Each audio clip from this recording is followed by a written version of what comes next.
అమ్మా మనం మళ్ళా యథావిధిగా ఎప్పుడు చెప్పుకున్న రీతిగానే మనం మళ్ళా పోతే బైబిల్ గ్రంథంలో నుంచి ఒక మంచి కథనే మనం నేర్చుకుందాం. ఏనండి అందరూ అందరూ all of you be silent. All of you be silent అంటే అర్థం ఏంటి? అందరూ నిశ్శబ్దంగా ఉండండి. పిల్లలు చాలా మంచి వాళ్ళు. ఇగో ఈ పిల్లడు చాలా మంచివాడు. అటుకెళ్ళి కూర్చోరా, అటుకెళ్ళి కూర్చోడు. ఇంకా దూరం దూరం కూర్చోండి, మనిషి మనకంటే కూర్చోండి. అయితే నాన్న ఒక ఊళ్ళో, అరే నాన్న వినండి, ఒక ఊళ్ళోనూ ఒక సింహం ఉంది. ఏంటుంది? సింహం ఉంటే ఒక అడవిలో, ఊళ్ళో కాదు, ఊళ్ళో సింహాలు ఉంటాయండి. అడవిలో ఉంది. అడవిలో సింహం ఉంటే ఒకసారి ఆ సింహము వేట ఆడడానికి వెళ్ళింది. వెళ్తే ఒక ఏనుగు కనబడింది. ఏనుగు తినేస్తే బాగుంటుంది, దీన్ని చంపుకుంటే వారం రోజులు మనం ఫ్రై చేసి ఉంచుకోవచ్చు, కొంచెం కొంచెం ముక్క తినవచ్చును అనేసి ఆ కథలో దేవుని సన్నిధిలో కొనసాగుతారండి. ఓకే ఓకే, ఈసారి చెప్తావా? చెప్తావా? సరే సరే, ఓకేనమ్మా. అయితే వినండి, చాలా జాగ్రత్త. 5 నిమిషాలు ముగిస్తానమ్మా తల్లి. ఈ సింహం ఎప్పుడైతే ఆ ఏనుగుని పట్టుకున్నప్పటికీ ఆ ఏనుగు చెవుకున్న పాల్గొంది. ఎంతప్పటికీ దీనికి 3 కోళ్ళు రాలిపోయే కాలు సింహానికి. అప్పటి నుంచి అది ఏమైంది? మరి కుంటిది ఎక్కడైనా కుంటి సింహము వేటకి వెళ్ళగలదా? వెళ్ళలేదు. అప్పుడు దానికి ఆకలి కదా, అప్పుడే వచ్చి ఒక నక్క ఆగి వెళ్తానంట. నక్క నక్క నువ్వు రావా అన్నదంట. అమ్మో నువ్వు మంచిదారు కాదు, నువ్వు తినేస్తున్నాను అంటే, లేదు లేదు నీతో స్నేహం చేస్తాను రా అన్నది. మంచి మానవ శక్తి వచ్చిందనమాట.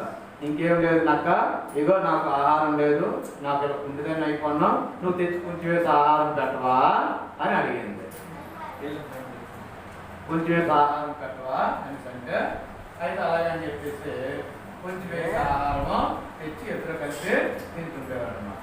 తింటుంటే ఒక రోజు అన్నది చెప్పము, అలా కాదు, ఎక్కువ పెద్ద ఆహారం పట్టురావాలి సరే అన్నది. అంటే నక్క చిత్తులు మాట నక్క కదా, మాయ మాట చెప్తుంది నక్క. నక్క ఎలాంటిది? మాయ మాట చెప్తుంది. అయితే ఒకరోజు ఆ నక్క మాంసానికి అదే ఆహారంలో తిరుగుతుంటే ఒక మంచి మైదానంలో ఒక గాడిద మేస్తుంది అనమాట. గాడిద మేస్తే నక్క అనుకుంది, ఆహా ఎంత బాగుంది, ఈ నక్కని ఈ గాడిని కానీ తీసుకెళ్ళిపోతే సింహం ఎంత బాగో ఆహారం సరిపోతే వారం రోజులు మా ఇద్దరు తినం అనుకోండి. అయితే నక్క వెళ్ళి స్నేహం చేస్తుంది.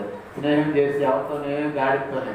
నాకు గాడిద నువ్వు చాలా మంచిదానివి, నువ్వు మా దగ్గర గాడిద ఉంది, అది నీతో స్నేహం చేయాలనుకుంటుంది, నువ్వు రావా అని అడిగింది.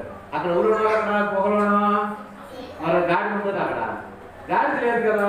గాడిద లేకపోయినప్పుడు ఏమని అన్నదంట, సింహం ఉంటే గాడిద ఉన్నది, నీతో స్నేహం చేయాలనుకుంటుంది అన్నది. ఏం మాయ మాట చెప్పింది. అయితే సరే కదా అని చెల్లింది అనమాట.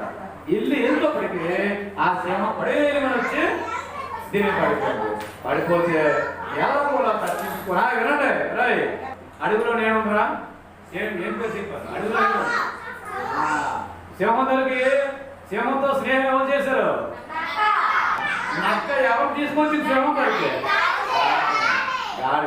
తీసుకురాగానే మంది పట్టించింది. పడితే వెంటనే కంగారు పడి పారిపోయింది, దొరకలేదు. అప్పుడు నక్క అన్నది, బాబు ఏం గాబరా పడ్డా, నువ్వు ఆగొచ్చు కదా, ఆగితే నేనే కదా కష్టపడి తీసుకొచ్చాను, నింపాలి పడుకోవాలి కదా తీసుకుంటావా అన్నది. మళ్ళీ అప్పుడు వెళ్ళి చూడండి ఎన్ని మాయ మాట చెప్తుందో.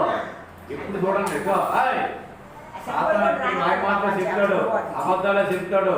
సాతాను అబద్ధాలే చెప్తాడు. సినిమాలే చూడండి, అవన్నీ కూడా మోసం మాటే ఆడుకుంటారు, దొంగతనాలే చేయమంటారు. ఇది మోసం చేసింది. మళ్ళీ నక్క అన్నది, గాడిద ఎందుకు వెళ్ళిపోను నువ్వు, అది కంగారు పడి ఎవరో అనుకోని సంతోషం మీద నేను కౌగులించుకోని అనుకోండి, నువ్వు పారిపోనవాట అన్నది. కౌగులించుకుంది. అదేం కౌగులించుకుంది, అదే నన్ను పట్టించిందే అన్నది. లేదు కౌగులించుకుంటుందట, నిన్ను చూడాలనుందా రావచ్చు కదా అన్నది. అలాగా ఇలాగా మాయ మాట చెప్పి తీసుకుని వెళ్ళింది. తీసుకుని వెళ్తే ఏమైంది, లోన తీసుకెళ్ళగానే దాన్ని పట్టేసి పేక కొరికేసి తినేసేది.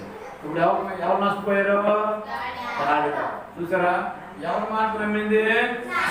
నక్క మాట నమ్మింది. నక్క సాతాను ఏం చేస్తుందంటే మనం అనుకుంటాం చెడ్డ స్నేహితులు చెడ్డ స్నేహం చేయకూడదు, మంచి మాటలు మాట్లాడాలి, అబద్ధాలు ఆడకూడదు. ఇంకొక కథ చెప్తాను దానికి సంబంధించింది. ఇప్పుడు మన బైబిల్ గ్రంథంలో ఇలాంటి అబద్ధాలు అనేది ఒకడున్నాడు, ఇలాంటి మోసం మాట చెప్పుడు ఒకడున్నాడు. ఆయన పేరు యోవాషు. ఏం పేరు? యోవాషు తాలూకా, వినండి, యోవాషు తాలూకా నానమ్మ ఒకటి, దాని పేరు అతల్య. ఆ నాన్నగారి పేరు అహజ్యా. ఏం పేరు? అహజ్య చనిపోయిన తర్వాత అతల్య అంటే ఈ యోవాషు చిన్న పిల్లాడు, 5 సంవత్సరాలు 3 సంవత్సరాలు పిల్లాడు. ఈ పిల్లాన్ని అతల్య అనుకుంది, మొత్తం నేనే రాజు నవ్వాలి ఈ దేశానికి, రాజకుమారులందరినీ చంపేస్తున్నాం అన్నది. అందరినీ చంపేసిందట. చంపిస్తే చిన్నపిల్లడు ఉన్నాడు కదా, మనలో తెలియదు ఉన్నాడని, ఇలా కాదు వాళ్ళ మేనత్త అవుతుంది. వాళ్ళ మేనత్త పేరు యెహోషాపాతు. ఏం పేరు? మేనత్త ఏం చెప్పిందంటే, అరే మంచిది కాదు, అది నమ్ము, అమ్మ మంచిది కాదు, ఈ పిల్లలు తీసుకుని దాస్తానని చెప్పేసి ఒక దగ్గర భద్రంగా ఆ రానికి తెలియకుండా అతల్యాకు తెలియకుండా దాచింది. ఎక్కడ దాచింది? దేవుని మందిరంలో దాచింది. దేవుని మందిరంలో దాస్తే అలా పెద్ద అవుతాడు. పెద్ద 6 సంవత్సరాలు అయింది. 6 సంవత్సరాలు అవుతానే ఆయనకి బయట ఇచ్చి దేవుని మాట చెప్పి ఆయనకి రాజకీయం పెట్టి రాజు చేశారు దేశానికి. ఎన్ని సంవత్సరాలను? 6 సంవత్సరాలు రాజు అయిపోంటారు.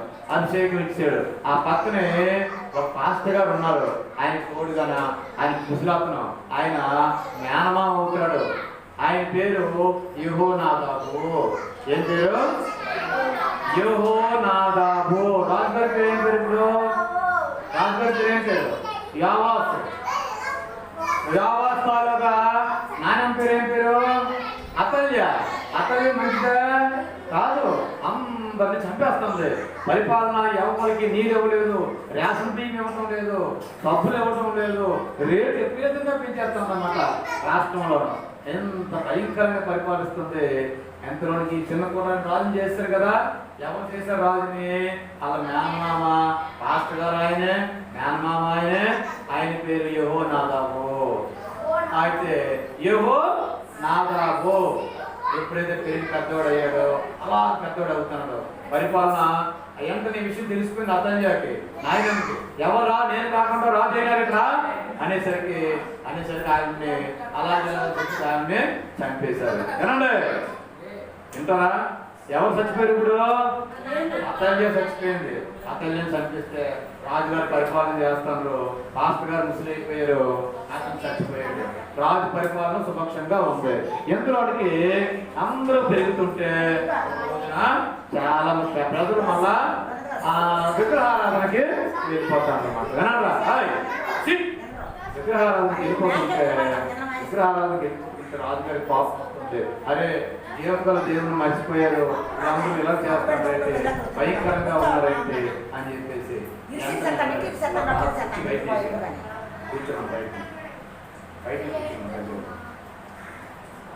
అయితే వినండి, అయితే ఎవరురా ఇదంతా ఎలా చేస్తారు అని చెప్పేసి ఆలోచన చేశారనమాట. అయితే ఎప్పుడైతే ఇలా చేశారో అప్పుడు ఏం చేస్తున్నాడంటే, ఇతను కూడా ప్రజలకు అనుకూలంగా అయితే మనం కూడా గుళ్ళు కట్టాలా, మనం కూడా ఎక్కడెక్కడ కట్టాలని చెప్పి అన్ని కడుతుంటే ఇవన్నీ కడుతూ ఉండవు. రాత్రికి జాగ్రత్త తీసుకొని రావాలి. తీసుకొచ్చి కూర్చోబెట్టి మూలనే ఇలా చల్లబడిపో జాగ్రత్త చూసుకొని తీసుకోండి.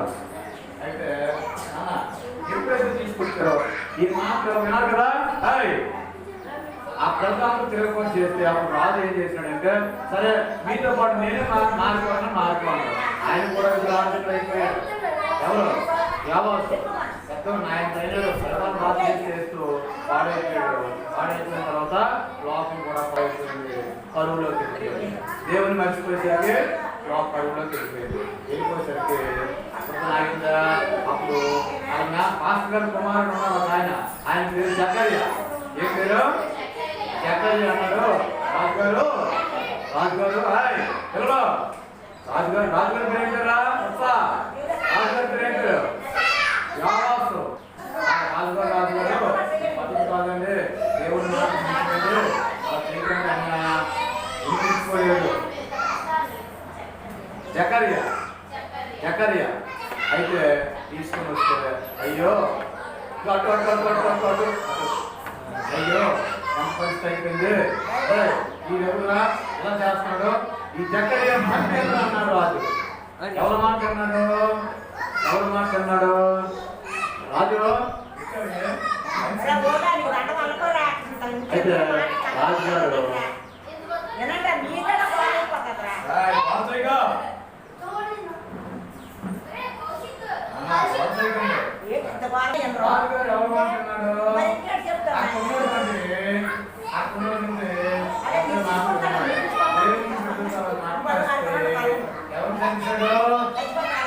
జకర్యాని చంపించాడు. ఆ తర్వాత అలా పాస్టర్ కూడా చచ్చిపోయారు. ముసలైపోయి ఇప్పుడు ఎవరు లేరు. రాజుగారి పరిస్థితి అసలాపుత్రంగా భయంకరంగా అయిపోయింది. అందుచేతనే మనం ఎప్పుడు కూడా ఎవరు మాట వినాలి? యేసయ్య మాట వినాలి. పిల్లలు బూత్ మాటలు ఆడకూడదు, సినిమా పాటలు పాడకూడదు, యేసయ్య పాటలు పాడాలి. యేసయ్యని మాత్రమే మనం జ్ఞాపకం చేసుకుంటే యోవాబు చిన్నతనంలోనే రాజు అయ్యాడు. మనందరం కూడా మీరందరూ బాగా చదువుకోవాలి, మంచి మార్కులు తెచ్చుకోవాలి, అమ్మ నాన్న మాట వినాలి, పెద్దలను గౌరవించాలి.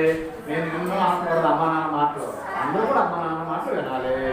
కాబట్టి మనము ఈ నక్క చూడు తప్పుడు మాట చెప్పింది, అలాగే చెప్పడంతో కూడా గాడిద ఆహారంగా వెళ్ళిపోయింది, పాపం చచ్చిపోయింది. ఈ యోవాబు కూడా తప్పుడు మాట విన్నాడు, మంచి మాట వినలేదు. ఎప్పుడు ఆ పాస్టర్ గారు ఉన్నంత వరకు విన్నాడు. పాస్టర్ గారు చచ్చిపోయిన తర్వాత మరి వినలేదమ్మా, వినకపోవడం వల్ల దేశం పోయింది, రాజ్యం వల్ల శత్రువుకే వెళ్ళిపోయింది. దేవుడు